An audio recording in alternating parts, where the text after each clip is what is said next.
నువ్వు ఉండరు ఒకసారి అంటుకుంటా పులి తీసుకురావురా.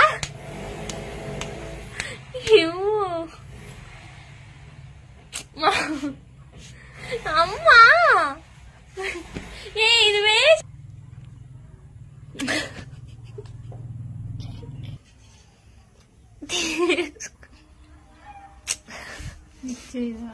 పట్టుకో అయితే వాసన వస్తే వచ్చుకొని నిన్నే అంటుకుని అట్లా ఎందుకంటే పడేసి అంత గట్టికి లాగా మాకు కిందది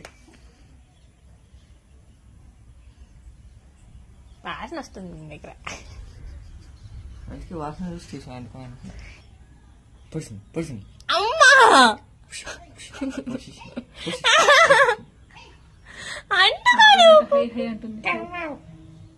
పొద్దున్న వేసింది అనుకో ఎట్లా ఎట్లా